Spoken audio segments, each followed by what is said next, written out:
Cell cycle regulation is crucial for proper cellular homeostasis.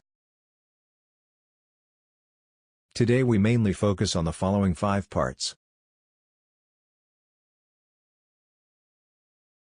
The most basic function of the cell cycle is to duplicate accurately the vast amount of DNA and then segregate the copies precisely into 2 genetically identical daughter cells. In cells with a nucleus, as in eukaryotes, the cell cycle is also divided into 3 periods: interphase, the mitotic phase, and cytokinesis. The eukaryotic cell cycle is traditionally divided into 4 sequential phases: G1, S, G2, and M. G1, S, and G2 together are called interphase that might occupy 23 hours of a 24-hour cycle, with 1 hour for M phase. M phase involves a series of dramatic events that begin with nuclear division, or mitosis.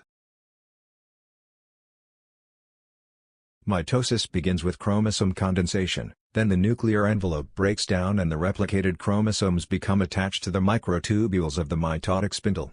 As mitosis proceeds, the cell pauses briefly in a state called metaphase, when the chromosomes are aligned at the equator of the mitotic spindle, poised for segregation.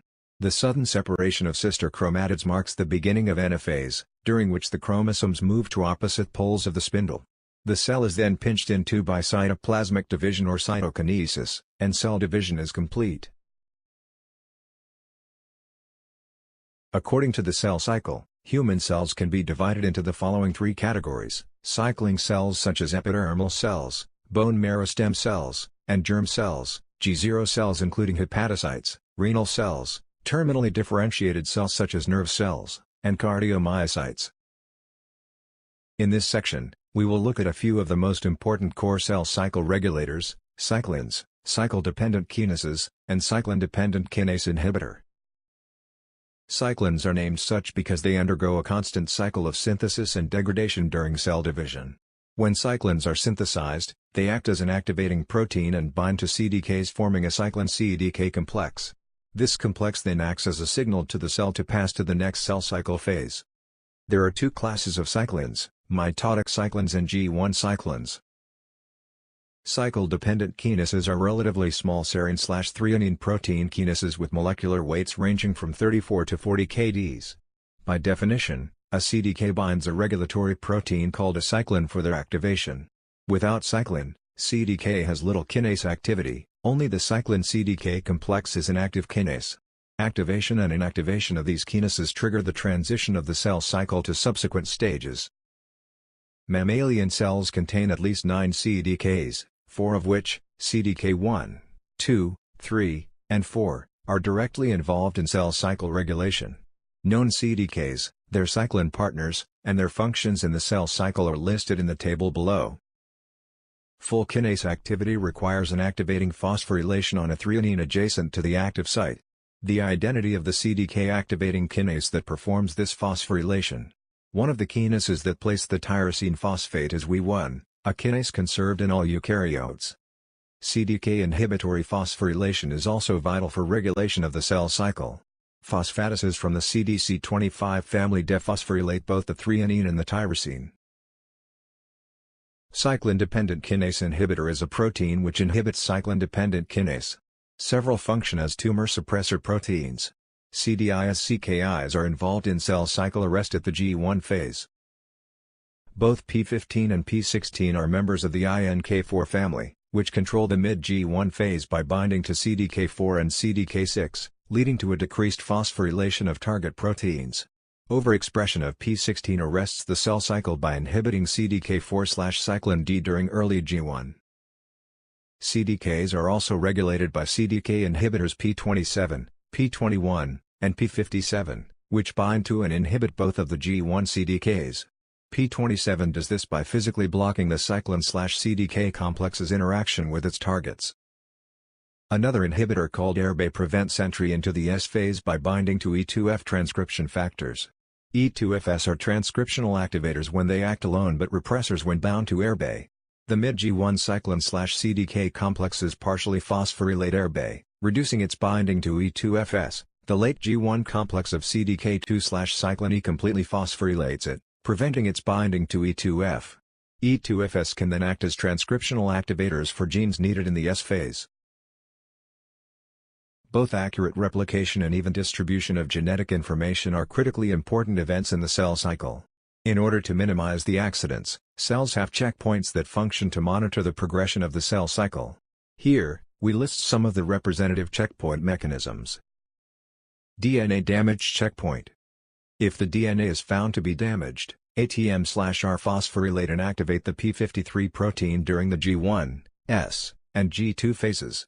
One role of the p53 protein is to activate the genes of the p21 protein, a type of CKI, to create large amounts of p21 protein, and to inhibit the actions of cyclin CDK.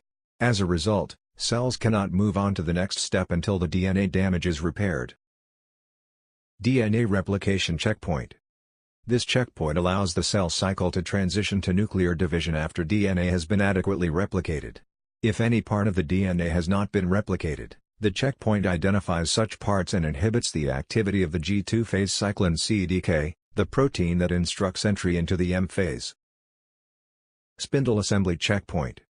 Incorrect spindle assembly prevents the advancement into anaphase. The mechanism responsible for ensuring appropriate spindle assembly is called the spindle assembly checkpoint. It has been recently understood that the protein MAD2 is involved in this process. Cell cycle dysregulation is a hallmark of tumor cells. The ability of normal cells to undergo cell cycle arrest after damage to DNA is crucial for the maintenance of genomic integrity. Cell cycle regulation by the tumor suppressor protein PRB plays an integral role in preventing human tumors because oncogenic alterations in cyclins, CDKs and other upstream regulators of PRB occur in a variety of human tumors, including breast and lung cancers, retinoblastoma and osteosarcoma. p53 function might be disrupted by alterations in cellular proteins that modulate the expression, localization, and activity of the protein. For example, during normal cellular growth, MDM2 binds p53 and targets it for ubiquitin-mediated degradation. In some tumors with wild-type p53, the gene that encodes MDM2 is amplified, which results in overexpression of MDM2 and subsequent inactivation of p53. One of the best explored examples of a cyclin contributing to cancer is cyclin D1. Rearrangements and overexpression of the cyclin D1 gene have been identified in parathyroid adenoma, mantle cell lymphoma, and some squamous cell carcinomas. Other cyclins also share oncogenic properties. Cyclin E overexpression occurs in some breast carcinomas and correlates well with tumor aggressiveness. Examples of a direct involvement of CDKs, through mutation or amplification, in cancer are rare. In some cell lines, overexpression of the CDK4 gene was detected, which could desensitize the cells against the effects of certain growth inhibitory factors. CDIs/CKIs play the potentially critical role in controlling cell cycle checkpoints. Many human tumors, especially breast cancers as well as colon, gastric and prostate tumors, show decreased levels of p27-KIP1 protein. Most mutations in the p16-INK4A/p14ARF locus identified to date activate only p16-INK4A but not p14ARF, while the common deletions appear to affect both p16-INK4A and p14ARF. Recent evidence suggests that p14ARF is activated by aberrant oncogene signaling and is thereby part of an oncogene checkpoint. DNA content analysis. DNA content can be measured by fluorescence staining, which allows the cells to differentiate in G0/G1, S phase, and G2/M, as well as exhibits an emission signal proportional to the amount of DNA. DNA content analysis is typically performed on fixed or permeabilized cells using cell-permeable nucleic acid dyes or impermeable nucleic acid stains. The most common DNA-binding dyes currently in use are the blue-excited propidium iodide and the UV-excited diamidinophenylindole dye. Bivariate cell cycle assay, cyclins/pi. Bivariate analysis of DNA content and cyclins, allowing differentiation between G0 and G1 cells, identification of mitotic cells, and measurement-related expression of other intracellular proteins to the cell cycle position. The cell cycle assays are applicable to many areas of life science research and drug development, including cancer biology, apoptosis analysis, drug screening, and measuring health status of cell cultures in bioreactors. This is a comparison of the two methods. If you have any questions, Please contact us by the following ways.